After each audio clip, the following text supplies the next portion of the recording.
Welcome back, partners and partnerettes. It's John Tobacco from the Liquid Lunch Saloon on this Thursday. And joining us now is Kaytlin Bailey. She's the communications director at Decriminalizing Sex Work. And that sounds a little scary. I know we're decriminalizing a lot of things, but is sex really work? We just want to stop arresting grown-ups for having consensual sex with each other, whether there's money exchanged or not. So, is sex work? Sex is work. It's also sex. Either way, it's none of the government's business. Okay. Well, I was asking a more general question. If women view this as work, so why would they do? Yes, some women view, some people view sex as work, and some people cook for a living. Some people do it just for their friends and family. Sex is a lot of different things to a lot of different people.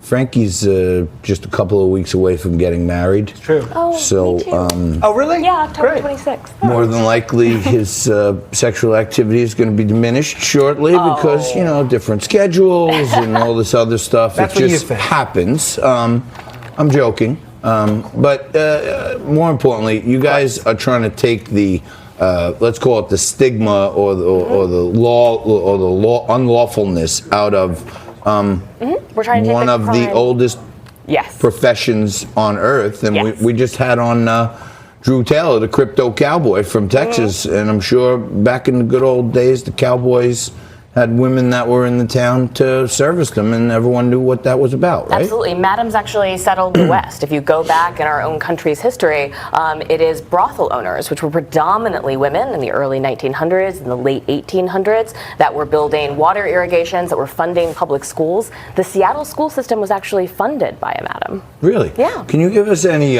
historical examples of women who were pioneers in, leveraging the brothel work into the development of American civilization? Yeah, one of my favorite stories is the story of Ah Toy, who actually immigrated to San Francisco in the 1830s. And she was one of the first Chinese women in San Francisco, and it was still 70-1 male to female ratio. She became one of the most well-known sex workers in her day. This is before it was criminalized What was in the this name country. again? I want to do some research. Yeah. A-H. A-H-A. Toy, T-O-Y. Toy. Yep, and before sex work was criminalized, she actually used the court system to take clients to court that tried to defraud her by paying her in fake gold.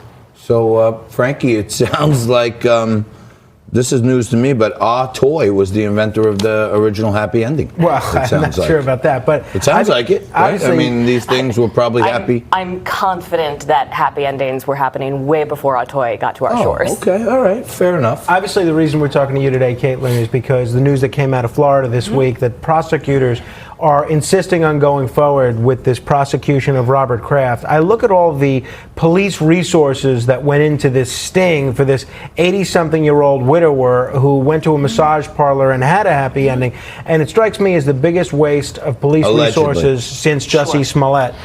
Give me your reaction to what this means for society by continuing to criminalize an act like going to a massage parlor and paying someone for a sex act. Yeah, well, I'm taking the radical position that nobody should be put in handcuffs for a hand job. And I think that the what's really upsetting about the way that the Robert Kraft sting has happened is what happened with Robert Kraft isn't unique. These kinds of stings are happening all over the country. Our police departments are spending hundreds of thousands of dollars of taxpayer money Trying to humiliate people. Trying to humiliate people, recording the world's most boring porn. I mean, they set up cameras, they're invading people's privacy, all in order to crack down on adults that are negotiating, they call it an illegal sex act. Well, let me ask you this. It's a hand job. Do you think, I like the way you put that, do you think that Robert Kraft is guilty of anything? No. You don't think he's guilty of anything? No, I don't. So he's a billionaire.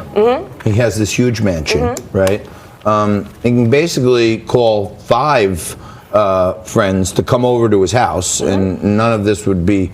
But yet a billionaire goes in his Bentley to a strip mall for the $60 job, happy ending. I'm not here to comment on Robert. No, I'm just saying. I think there's, it's almost like you're asking for trouble. I'm not here to comment on Robert Kraft's the specifics of his sexual preferences. I think that we should take this opportunity to talk about the common experience of police officers cracking down on immigrant-owned businesses, trying to humiliate adults in the community for engaging in harmless sex acts. The fact that a celebrity was involved means that we're talking about it, but we really ought to be examining how federal dollars are being used ostensibly to crack down on trafficking, but actually are being used to arrest adults for engaging in consensual sex work.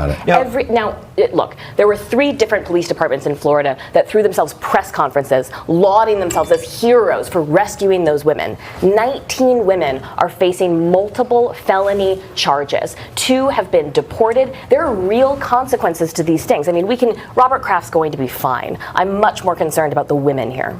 Now, Kaytlin, I first learned about you and your organization back in May when New York State was debating legislation to decriminalize sex work. Yes. And I've been a big advocate of decriminalizing sex work ever since I saw the Craigslist murderer kill all those prostitutes. Yeah. Because the reality of the situation is you have these prostitutes that are essentially in the Wild West, to go back because they're afraid to go to law enforcement. Absolutely. Because they're not in a job that's protected. But what do you say to those folks watching at home that fear that this will lead to just more women pursuing prostitution as a career? And I know you're a former prostitute yourself, I am a former sex worker. I will tell you that when we decriminalized prostitution in 2003 in New Zealand, we saw a massive reduction in trafficking, in exploitation, in violence, in STDs. When you have a criminalized class, it's not sex work that causes violence, it's the black market. So if we can take sex work if we take the crime out of sex work, then we can really diminish the criminal element. My final question to you is this. I'm sure you have all the homework, all the education, all the background. I'm saying you've done all your work on why this should be decriminalized. But what is the average outcome for, they talk about like marijuana being a gateway drug. I'm just asking you about what's the average career outcome for women who start out in the sex trade? Well, sex work is the oldest profession. It's always been all kinds of people doing all kinds of things for all kinds of reasons. So it's impossible to say what the average sex worker or prostitute is, just in the way it's impossible to say what, the average driver is. Is there a union? We would love a union, but we have to stop the arrests first. Is there an IRA or a retirement plan? I mean, I certainly invested early.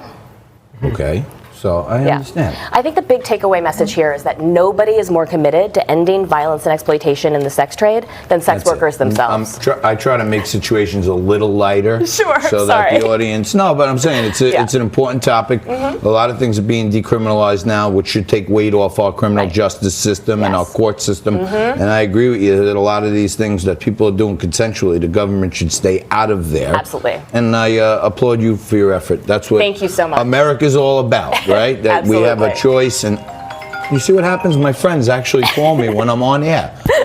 We're going to take a quick break, and I'm going to tell you why Nikki DeRay is calling me right now. Right after this, I want to thank you, Kaytlin Bailey. Go check out their efforts on decriminalizing sex work, please. Back right after this.